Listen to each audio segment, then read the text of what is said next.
Marcos capítulo 14 diz: e dali a 2 dias era a Páscoa e a festa dos pães asmos, e os principais dos sacerdotes e os escribas buscavam como o prenderiam com dolo e o matariam. Mas eles diziam: não na festa, para que porventura se não faça alvoroço entre o povo. O verso 10. E Judas Iscariotes, um dos 12, foi ter com os principais dos sacerdotes para lhe entregar. E eles, ouvindo, alegraram-se e prometeram dar-lhe dinheiro, e buscava como o entregaria em ocasião oportuna. Amém.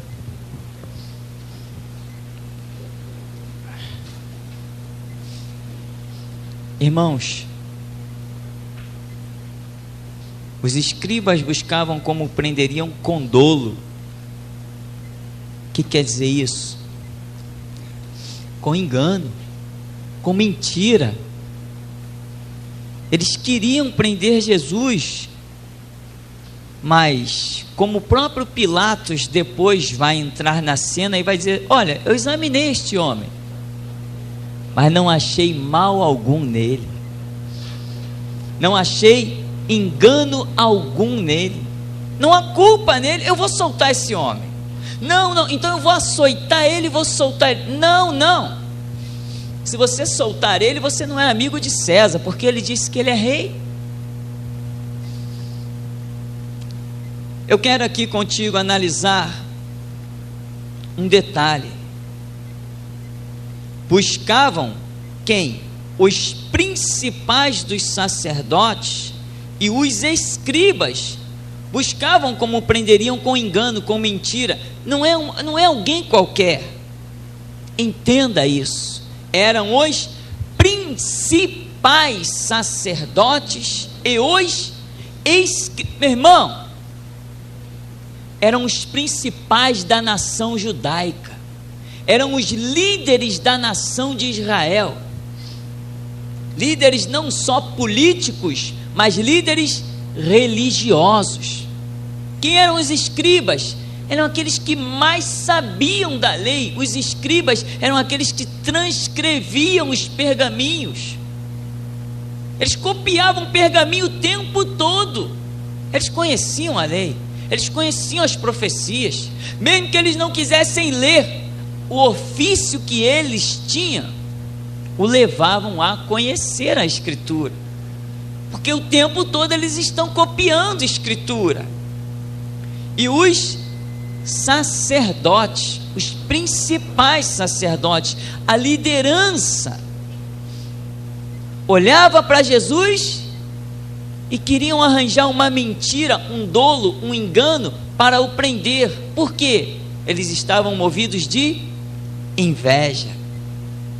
Esse era o motivo pelo qual eles queriam prender Jesus. Simplesmente inveja. E lá no verso 10, quando Judas foi ter com eles,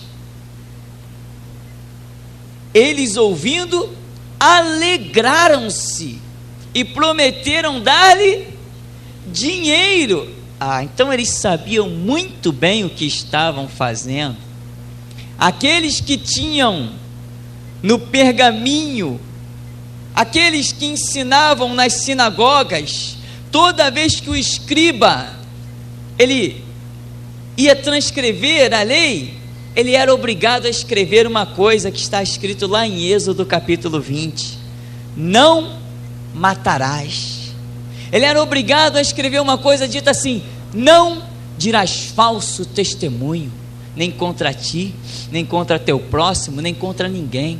Não cobiçarás. Ele era obrigado a escrever. Chegava no sábado na sinagoga, os sacerdotes pegavam os pergaminhos que os escribas haviam transcrevido, e eles eram obrigados a dizer: não matarás.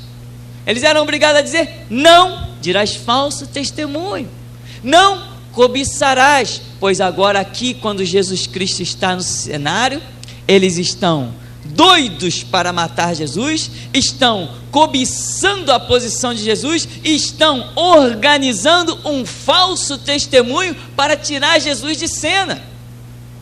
Quando Jesus está lá, que o levaram à presença dos magistrados, dos sacerdotes, os homens foram lá testemunhar contra Jesus, e um falava de um jeito, o outro falava de outro, eles se contradiziam no seu testemunho, mas mesmo assim, com tudo isso, esses agora que eram os alunos e que todo sábado ouvia: não matarás, não adulterarás, não cobiçarás, não dirás falso testemunho, esses agora comparecem lá no Sinédrio e estão mentindo a respeito de Jesus, estão dando falso testemunho, estão cobiçando. Por quê? Porque os sacerdotes que tinham dinheiro comprou todo mundo,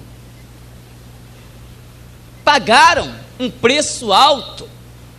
Lembra que Caifás fez quando Jesus Cristo ressuscitou?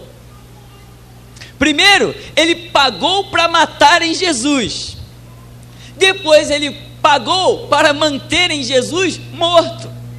Como? Judas, toma aqui 30 moedas de prata. Pagou. Daqui a pouco os soldados tiveram aquele impacto: Jesus ressuscitou dos mortos, aleluia. E quando Jesus ressuscitou dos mortos, os soldados ficaram atônitos. Olha, vimos os homens com roupas brilhantes, a pedra do túmulo, aquela grande pedra que 2, 3 homens têm que remover, ela rolou sozinha. Olha, alguém estava sentado em cima da pedra. Não, nada disso, esquece tudo isso, toma aqui essa graninha, eu estou pagando para vocês esquecerem o que vocês viram. Aqueles que deveriam estar dizendo: não mintas, não enganes, não diga falso testemunho, agora estão pagando. Mente, engana, diga falso testemunho, estou te pagando, estou comprando a tua memória. Você entendeu em que mundo você vive? Você consegue nesta noite? Esta noite é muito especial. Aleluia, Jesus, glória a Deus. Esta noite é tremenda, queridos, acredite, há um impacto aqui que eu estou balançando. Você entendeu que aqueles que eram o astro do reino de Deus, na verdade eram os piores hipócritas de toda uma geração? Meu irmão, o impacto hoje no teu entendimento, ele é fantástico. Aleluia, Jesus, obrigado, meu Pai. Por isso que muitos se escandalizam quando chegam perto de mim e dizem: ah, o homem de Deus. O que? Homem de Deus? Aquele é um filho do diabo. Que isso? Está aqui, a Bíblia está mostrando. Os homens que eram sacerdotes, quando Jesus entra no cenário, o que Jesus pregava? Será que ele pregava alguma coisa tão terrível? Um homem que o tempo todo está dizendo que tem que guardar a lei de Moisés. Jesus não quebrantou a lei, porque ele disse: eu não vim abrogar a lei ou os profetas, eu vim cumprir. Ele não está falando, não há uma palavra de Jesus contra a lei, não há, não registramos isso. Jesus pregava: amai-vos uns aos outros como eu vos tenho amado. Não há maior amor do que este, o de dar a vida pelos seus irmãos. Tanto que quando mandaram prender Jesus, os homens foram lá, quando voltaram, e aí, trouxeram ele? Não trouxeram, por quê? Ninguém fala como ele. Ora, gentios, quem foi enviado para prender Jesus e trazê-lo ao Sinédrio, foram soldados romanos.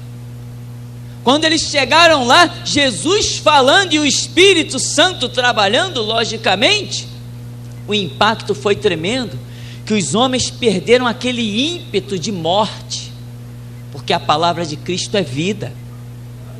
Antes de eles lançarem mão em Jesus, eles resolveram ouvi-lo.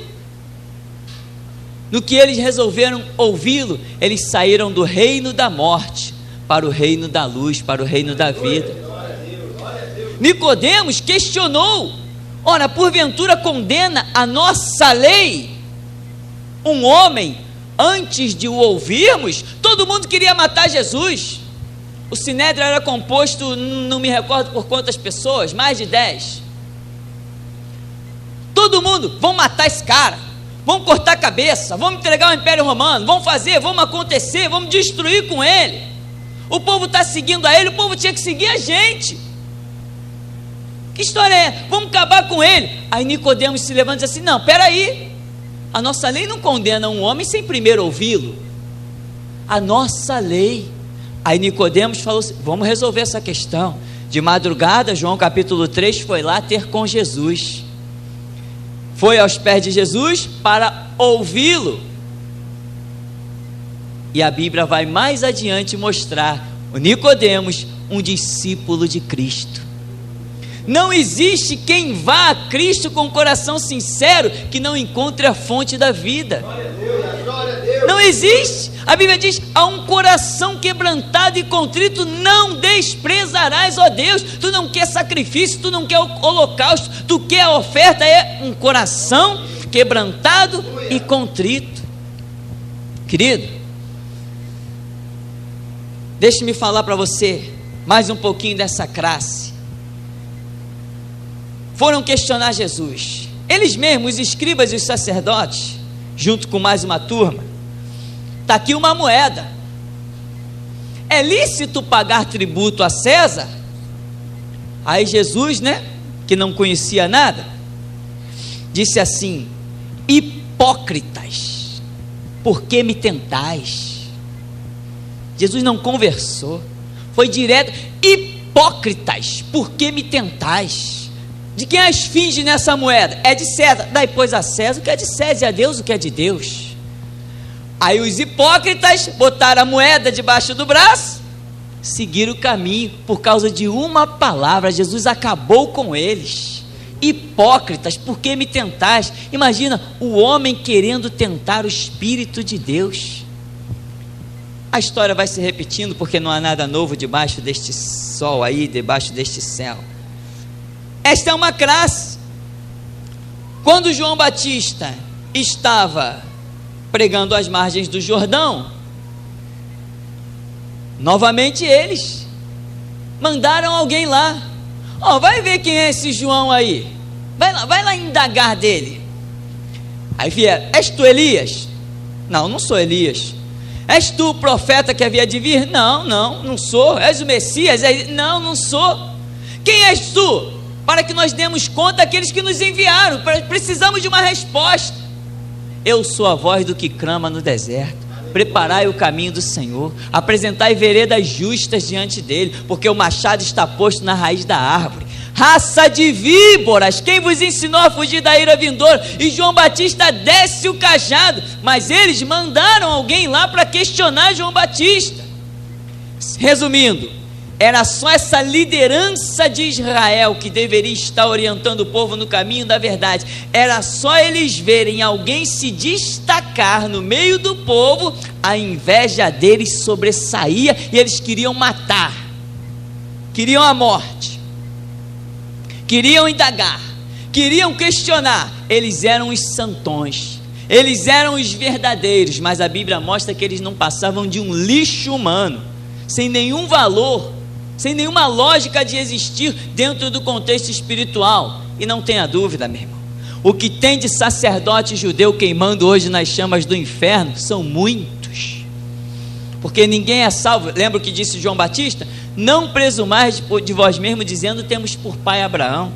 Até das pedras Deus suscita filhos a Abraão. Produzir, pois, frutos dignos de arrependimento. O machado está posto na raiz da árvore. Toda árvore que não dá bom fruto é cortada e lançada no fogo.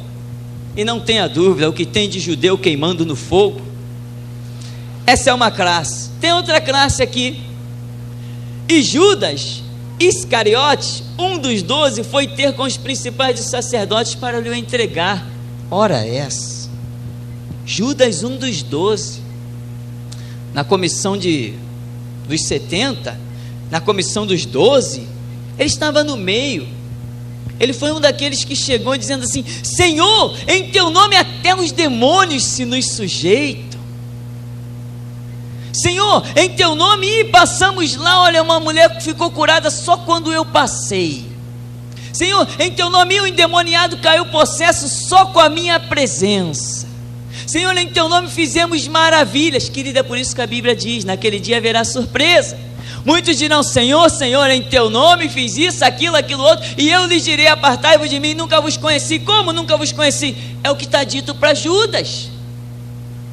As ações dele demonstram que ele não era conhecido a ponto de fazer parte do reino de Deus. Judas representa, a primeira classe representam os líderes, e Judas representa aqueles que estão no próprio meio da igreja.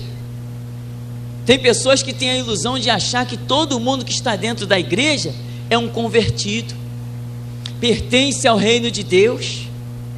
Isso não é a verdade. Deixa eu dizer para você uma experiência. Uma vez eu fui frechado dentro da igreja, porque no começo da caminhada nós somos inocentes, e eu estava congregando na igreja, eu achei que dentro da igreja todo mundo era santo.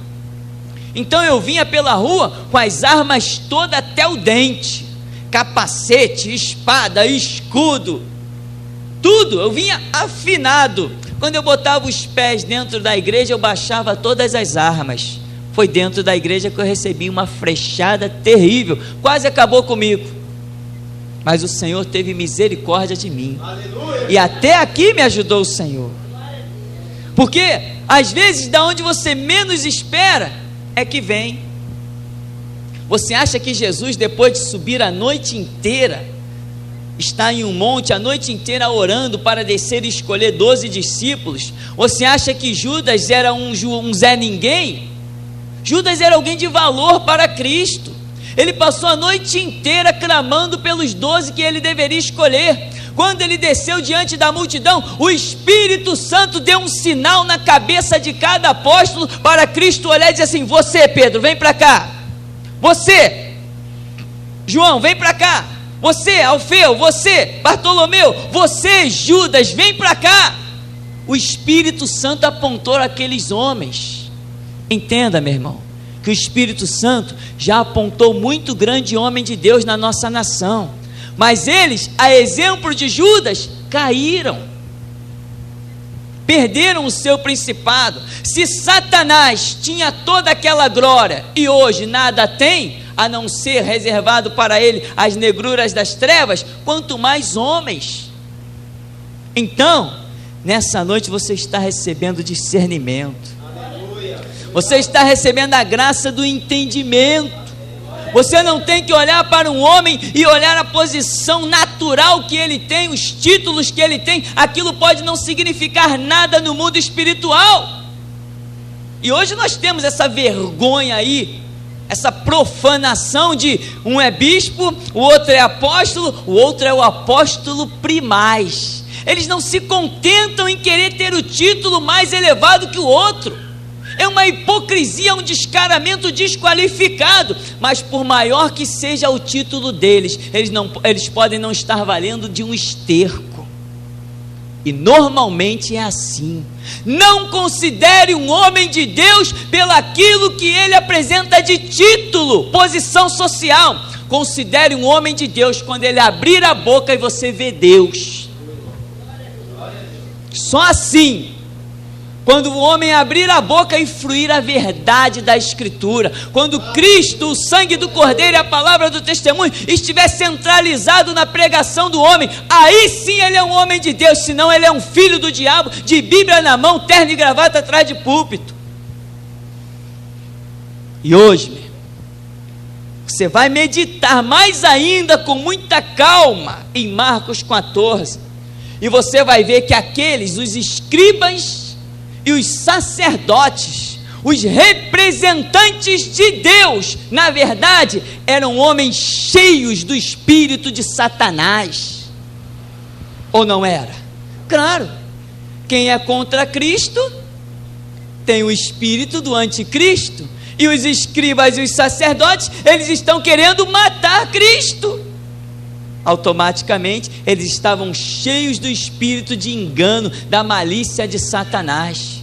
Mas quando eles abriam um pergaminho e liam, quando eles passavam na rua, tinha gente que se curvava para os cumprimentar.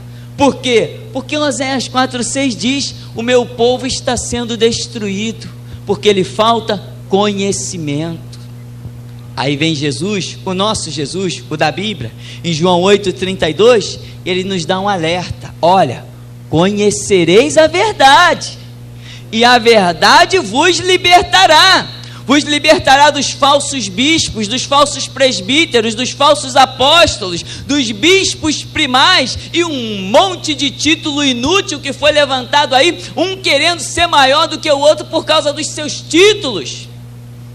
Tem gente, meu irmão, que nem igreja não tem e tem título de apóstolo, consagrado por essas juntas vagabundas que tem por aí, que pensam que são evangélicas. Irmão, deixa eu deixar uma coisa bem clara aqui. O meu clamor, hoje mesmo eu já coloquei esse clamor chorando diante de Deus. Eu quero entrar na televisão. Meu irmão, se Deus não me permitir isso, eu quero que Ele tire a minha vida aqui agora, porque eu não suporto. Eu tenho uma fome e uma sede de justiça tão grande que ela é insaciável. Aleluia. Quando eu entrar pelo aquele veículo de comunicação, esses homens vão ficar malucos. Malucos eles já são com o espírito das trevas, mas eles vão ficar doidos. Eles vão dizer assim: esse cara não pode dizer isso, esse cara não pode falar aquilo. E quanto mais eles disserem que eu não posso falar, cada vez que eles sintonizarem, eu estou falando mais e mais e mais. Aleluia, aleluia. Glória a Deus. Eu não tenho a minha vida por preciosa, porquanto que cumpra com alegria o ministério que me é proposto, de dar testemunho da graça que há em Cristo Jesus. Você vê como as lideranças, na verdade, meu irmão, de repente qualquer pessoa em Israel era um santo homem de Deus, mas os sacerdotes e os escribas que deveriam ser, eram hipócritas, eram falsos, degenerados, não tinham mais nada de Deus para apresentar. Quem foi que lançou mão de Jesus e foi levá-lo, arrastá-lo de manhã cedo para conduzi-lo a Pilatos? Quem é que eram aqueles homens? Não eram os sacerdotes? Olha a lição que Lucas 3,2 nos dá. Sendo Anás e Caifás o quê? Sumo sacerdote. Já não eram nem os principais, era o sumo sacerdote, era a expressão máxima. Diz que eles eram os sumos sacerdotes, Anás e Caifás. Mas quem tinha a palavra? Um Zezinho ninguém lá no meio do Jordão pregando. Eu te digo que hoje tem um bando de hipócrita com título de apóstolo, bispo, pastor, bispo primaz e etc, etc. Eles são os sumos sacerdotes, mas veio a palavra do Senhor a você no deserto. E quer eles ouçam, quer deixem de ouvir, eles vão ter que engolir. Quando eles quiserem contender contra você, eles vão ter que se curvar. Porque assim como eles pararam e disseram: que isso, ninguém fala como este homem, eles vão ter que admitir diante de você também, porque os dons do Espírito Santo na tua vida vai obrigá-los a confessar que ninguém pode lançar a mão de você.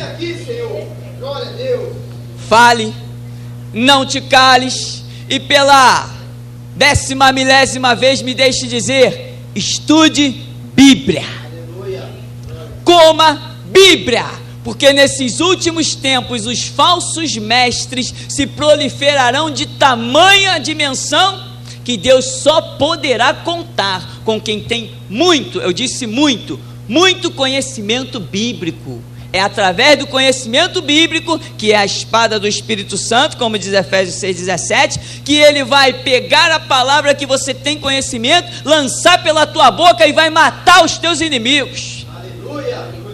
Eles vão ficar feridos, a palavra vai entalar na garganta deles, eles não vão conseguir falar nada contra você, terão que ouvir, porque quando Deus se fala, a terra treme e o mortal se cala, e Deus vai falar pela tua boca. Aleluia! quer eles ouçam, quer deixem de ouvir, a palavra de Deus não voltará vazia, mas cumprirá aquilo que lhe apraz. Irmão, vamos encerrar apenas dizendo: dali a 2 dias era Páscoa, a festa dos pães asmos. Os principais dos sacerdotes, os escribas, buscavam como prenderiam com engano, mentira, e o matariam. Eles eram assassinos, estavam dirigindo o povo de Deus, eram assassinos, estavam maquinando matar um homem, eram assassinos. E assim hoje a igreja de Jesus Cristo está sendo dirigida por assassinos e mercenários. Aliás, o jornal, a televisão e o rádio estão divulgando isso abundantemente. Líderes assassinos e mercenários que estão fazendo do povo de Deus uma massa de manipulação, estão dirigindo a igreja, e o povo cego não enxerga nada, e como o povo não tem conhecimento, perece pela falta de conhecimento. E diz lá, Judas Iscariotes, um dos 12, um dos que conheceu a virtude do Espírito Santo, conheceu o poder de Deus, expulsou demônio, curou enfermo, tocava em Jesus, comia pão com ele na mesa. Este foi ter com os principais dos sacerdotes para lhe entregar. Eles, ouvindo, alegraram-se. Quando eles ouviram aquela mentira, aquela hipocrisia, mas que satisfazia os interesses pessoais deles, eles se alegraram e prometeram dar-lhe dinheiro, e buscavam como entregaria em ocasião oportuna. Aí eles disseram lá anteriormente: não entre o povo, para que não haja alvoroço, porque o povo amava a verdade e seguia Jesus Cristo como você ama e segue. Deixe-me dizer uma coisa: Deus está preparando para que você seja um grande líder na nação e no mundo, mas não te espelhe nos líderes modernos, senão tu serás apenas um hipócrita mentiroso como eles. Espelha-te em Cristo Jesus, autor e consumador da nossa fé. O Senhor nos abençoe, em nome de Jesus.